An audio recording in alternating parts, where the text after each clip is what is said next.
Welcome to the week 23 Notes from the Field newsletter, a very deep and wild one that Hildemore of Weird would like to read to you. I'm Janet Connor, and I'm just the prayer artist and mystic witch here. The person who's in charge is, first and foremost, the incomparable Jeanne d'Arc and her best friend, Hildemore of Weird. We are here to read to you, and because we're here on YouTube, we can have audiovisual aids, and we can have little digressions, and we can click over and look at pictures. A lot of things that are not available on the actual newsletter. So this came out on Sunday, week 23, in this astonishing year of 2022, in which we are doing the best we can to learn to listen to love. In week 23, we ask the Eleusinian Mysteries to teach us the mystery of mystery schools. The letter begins, friends, soul riders, mystics, witches, and lovers of prayer, I'm in a really strange place. A place I never imagined I would be. I am creating, along with 7 incredible, thrilling, glorious witch sister female mystics, a mystery school. I did not set out to call it that. I even tried to avoid that description.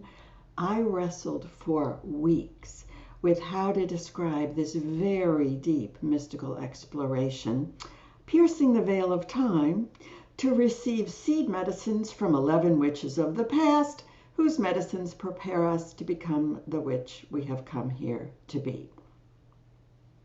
Now, I have created some pretty wild mystical prayer intensives, experiences that drop us deep, deep, deep into the mystic. But in remembering the songlines of the witches, we are entering brand new, and I sense at the same time very ancient and sacred mystical territory.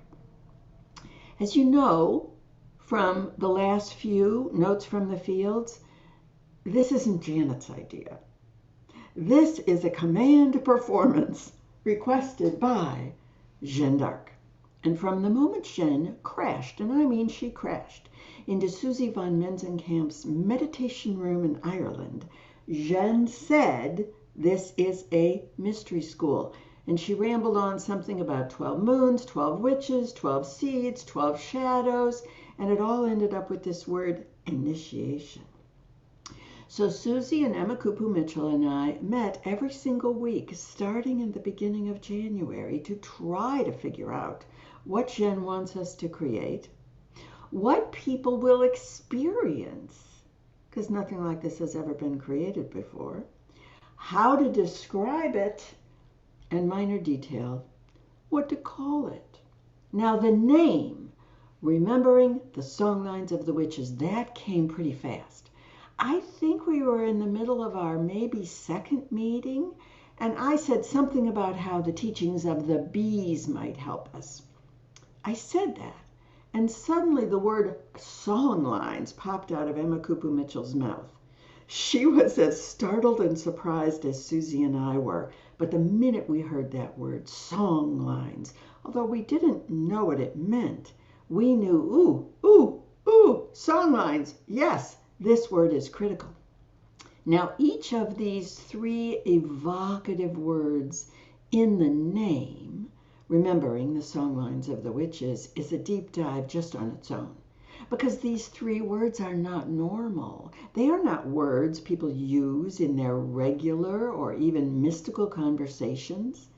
So the first thing I did was to try to define these words. And when you visit, and I will show it to you because we can do this here on YouTube. So when you visit the page and you scroll down just a wee bit, you will see, what does remembering the songlines of the witches mean? I spent a lot of time defining these words, remembering, and notice the strange and unusual hyphen. It carries the heart of the word. Songlines. What in the world is songlines? And of course, we have the lovely word witches that has been used to abuse women in particular for, what, hundreds, thousands of years. So, we got those three words. Next, we wrestled with how to describe, really, how do you describe, how time bends and folds as witches from the past step out of time, and they ask us, find their story, their shadow, their seed medicine in our own lives. And if that weren't enough, how the witch, whose secret you have carried for lifetimes, beckons from the future to help you remember who you really are and who you came here to be. Yeah, just try to describe that. And then there's, mediumship, eye-popping insights into the celestial happenings during those 11 witches' lifetimes, and the eye-popping witchy astrology that's happening during the year that we're going to be together. And then there's this unusual, even surprising array of seemingly unrelated mystical traditions, all interwoven with an intimate relationship with your 4 radical mother moons. And I want to show you that. I'm so excited about this part. Let me just get the moons up. I just think this is the cutest thing on the page. There's a lot on this page. When you come to visit it, take your time. So there are your 3 personal moons, natal, black moon, Lilith, and progressed. And then, of course, we're going to meet each witch. He or she will be ushered in on a dark moon. So when you go to the page, look what you can do. You could say, well, let's hear about the natal moon. And there's this adorable little drop down. You want to spend time with this one, Black Moon Lilith. This is the moon you have not met before. She is your wild, untamed, feminine life force. Is that not just, the coolest thing? The coolest thing. So now I have to get the newsletter back. I got a lot of pieces here. So it's a lot. Take your time when you go to the page. So each time Suzi and Emma and I met, we'd massage a bit more language. We'd get a little clearer. We would get a sense for the pattern and the flow. But there was one piece we could not finish, and that was the opening description. The first thing you read. Now, I am a professional writer.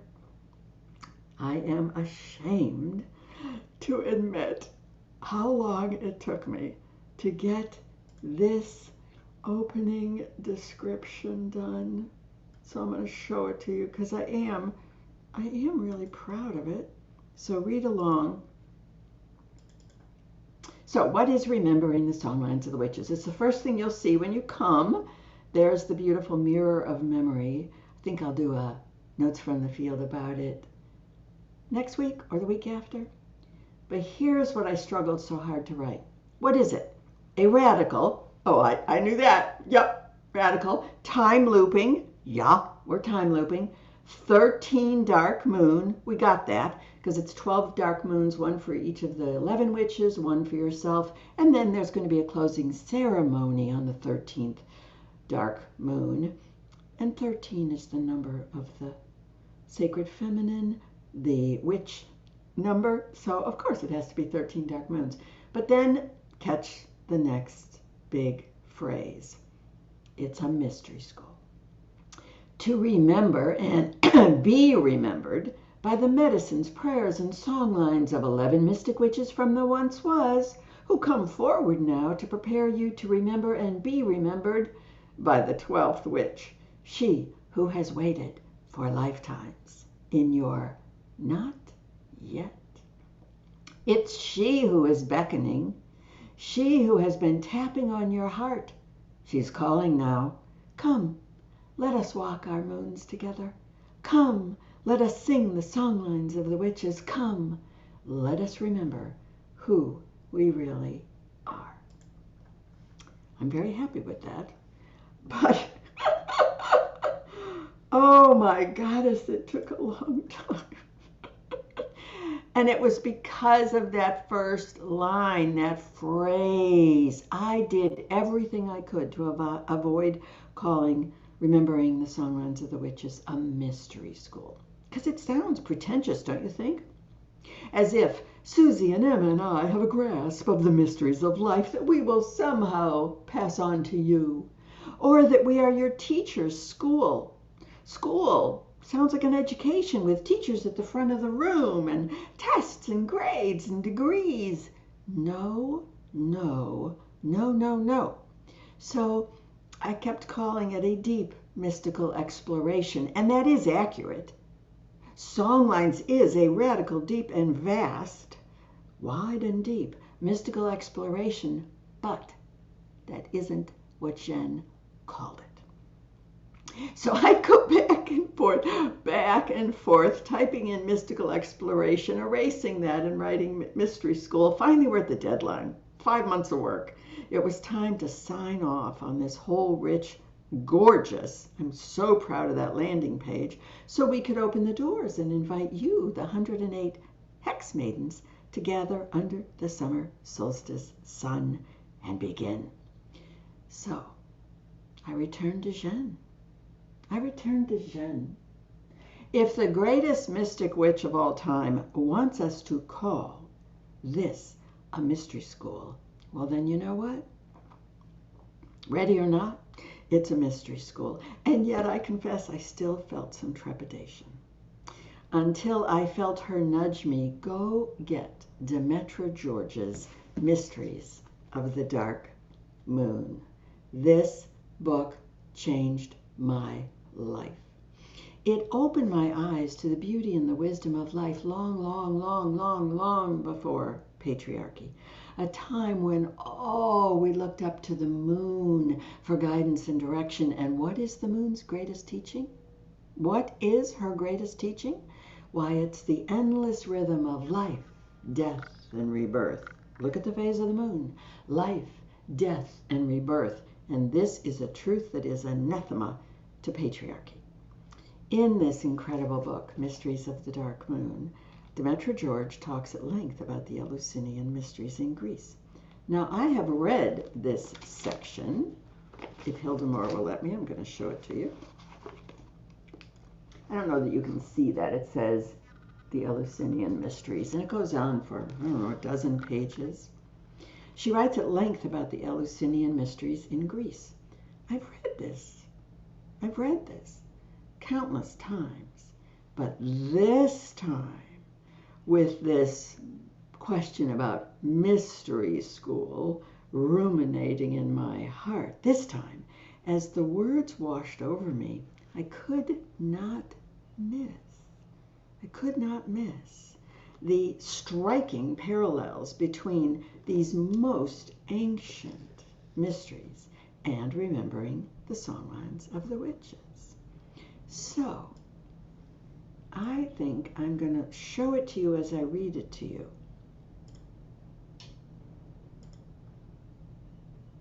This is what you would see if you were reading the newsletter. So here are a few quotes from Demetra George. I'm going to start here.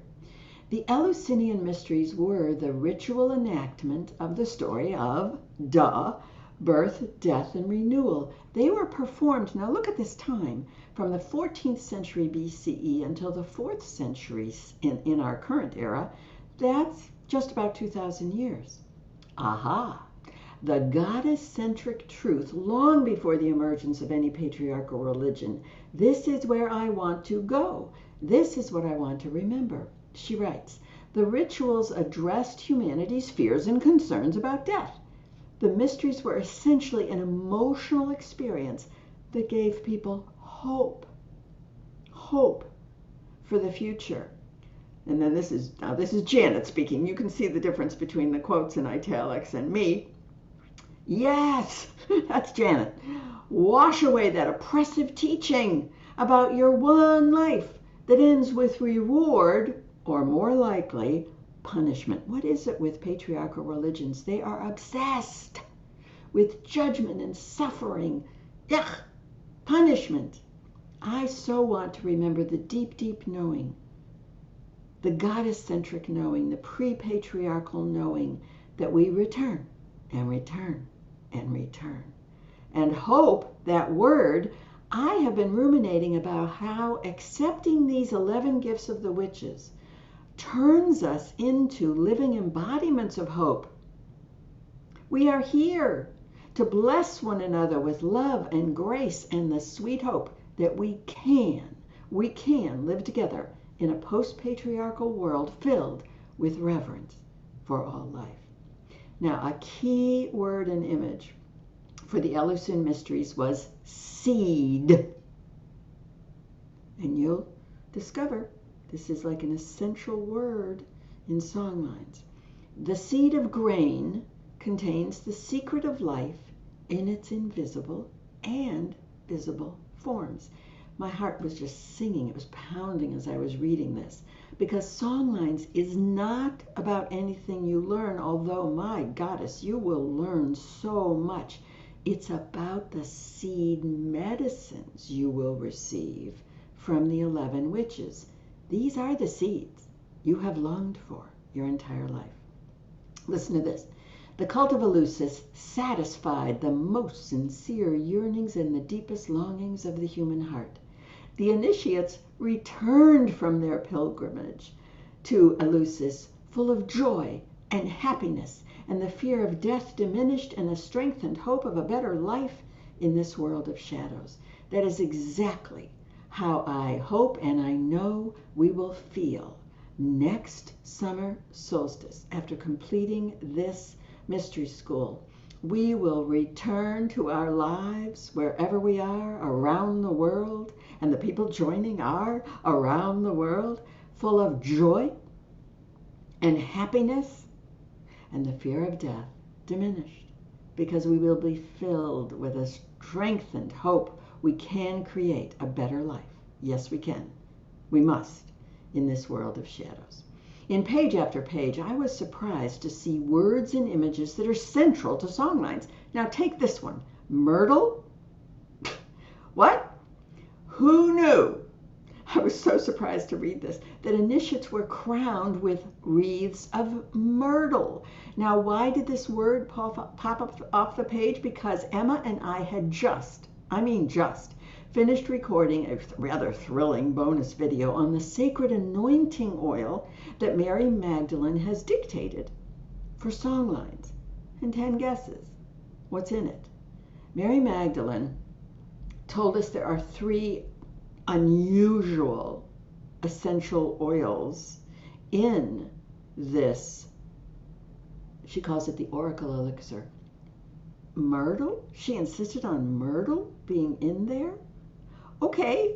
And Emma did say, and you'll see it on the bonus video when you join, that she has never worked with myrtle before. But Mary Magdalene was very clear. And when Emma did the research, oh my goddess, myrtle has such a gift for us. And then I think I have one more quote here.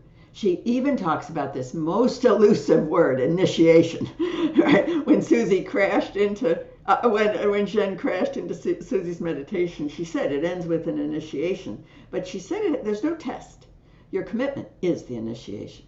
So Demetra George writes, initiation provides the archetypal pattern by which the psyche in individuals or groups, and of course we are both individual witches and a theater of the miraculous, a community of witches, enables us to make a transition from one phase of development to another. You will be reborn. Talk about life, death, and rebirth. We are going to come away from this a whole new person. Okay, I think that's the end of my quotes. So let us return to reading it to you. What do you think? Where are we, Hildemore? Where are we? I think this is where we are. All right. So after that quote about making a transition from one stage of development to another, I wrapped it up with, sure sounds to me like that holy moment when you know you are ready to welcome that 12th witch, the witch you have carried for lifetimes in the hidden recess of your soul, which is, by the way, Black Moon Lilith. She's right there on your natal chart. You welcome her to come to life. It's a rebirth. Talk about a rebirth. So, after reading and rereading and poring over Demetra George's insights into what was probably humanity's longest running and most sacred mystery school, I stopped. I looked up at Jen and I bowed my head. I mean, what else are you going to do, right? And I said, Jen, yes. Okay. It's a mystery school. A brand new mystery school, unlike any, but it holds the threads from these great mystery school, maybe even mystery schools of old. May the mysteries of remembering the songlines of the witches begin. We open Tuesday, June 21st, summer solstice, in a very sacred ceremony. It's going to be at 2 o'clock Eastern, and of course it's recorded if you can't be with us live. But if you can, we specifically chose 2 o'clock Eastern because it covers half the globe from 8 a.m. in Hawaii till 8 p.m. in Germany, 9 p.m. in Finland and South Africa.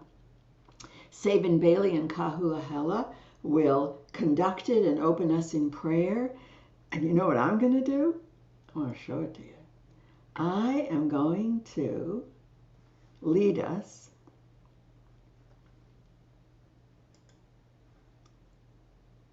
let me show it to you on a guided meditation that Jen has dictated to me. We will walk this labyrinth for the first time, receiving messages from the dark moon, natal moon, black moon Lilith, progress moon. We will pause and receive a message from our 12th witch. And here's the most amazing thing. I'm not going to show it to you. I want you to discover it for yourself. But as you look at that mirror of memory, the beautiful image that Apollo Moonfire created for remembering the songlines of the witches, there's a hidden labyrinth. I didn't plan that. Apollo didn't plan that. It was when we got together to sign off on the final iteration of this, and we were playing around. We were simply playing around with, okay, you start in hex number 1 and you go to hex number 2, and we shocked ourselves. We shocked ourselves because the hidden labyrinth revealed itself. Okay, so it's up to me to lead you on a guided meditation into this hidden labyrinth. Oh, I'm so excited. So we will complete this mystery school carrying the seeds of 11 witches and the seed of ourselves as our 12th witch, gathering under the summer solstice sun on June 21st, 2023. And for those that can travel, we're going to have a ceremony, an initiation, an optional retreat on sacred witch burial ground at Belvoir Castle in England. And of course, not everyone can travel, so there will be a closing celebration in July. And then you might want to read the PS. And you, watching this YouTube, get to see it first. One of our mystic creators, Star Sister Marcia Wade, is going to host a live Zoom conversation this coming Friday, June 10th. It'll be at 4 o'clock in the afternoon Eastern. And Marcia, if you don't know her, you probably do if you watched the astrology forecast for 2022. And if you've been in any of my events, you know Emma Kupu Mitchell. Well, these two are astrology mystics. And Marcia and Emma are going to talk about the astonishing astrology supporting us right now. Why does remembering the songlines of the witches have to happen now? Turns out there's a celestial dance that has been supporting us and will support us through the entire year, solstice to solstice. So come to my professional page. Let me see if I can get that for you. I didn't have Facebook open, so let me get it for you quickly. I'm assuming, and you can click on the link below. There is a link to my how to subscribe. Well, of course, the first link is to Remembering the Songlines of the Witches. But then if you scroll down, there's a link to subscribe so that you can read the newsletter in your email. There's a link to all my prayer intensives because some of the older ones have been recorded and are available on demand. There's a link to something else that I can't think of right this second. So if you haven't ever been there, I would suggest that you come over to my professional. You can be my friend on my personal page too, but this is what my professional page looks like, Janet Connor Prayer Artist. And there's the newsletter with the beautiful image that Jamie found for it. And tomorrow, this YouTube video will be here. See, like there's the YouTube video from last Sunday. Well, starting on, what's tomorrow, Wednesday? We might get it up tomorrow, Tuesday, but otherwise Wednesday for sure. On Wednesday and Thursday, come to Janet Connor Prayer Artist, and while you're here, you click on like, see first, all that good stuff. And on this video, you know to click on like, subscribe, and that little bell so that you do know when Hildemore and I have recorded the next, because I can't promise. I like to do it on Monday, and Jamie gets it up on Tuesday, but sometimes, like last Monday, it was the 591st anniversary of Jeanne's brutal execution, burning at the stake. And you know what? I just wasn't. Hildemore and I prayed the 15 mysteries of Jeanne d'Arc, and then I sat and stared at the wall for a few hours. So I cannot promise you that on any given Tuesday you can come here. So instead, click subscribe and the bell, and then you'll know when it's here. Thank you so much for joining the incomparable Hildemore of Weird, for following Demetra George, Mysteries of the Dark Moon. That's a bibliography. That's like at the top of the bibliography. And of course, for being with the greatest mystic witch of all time, Jeanne d'Arc. We all invite you to join Remembering the Songlines of the Witches Mystery School. Far and away the most exquisite, intense, deep, glorious event, that's too weak a word, mystery I have ever been blessed to create.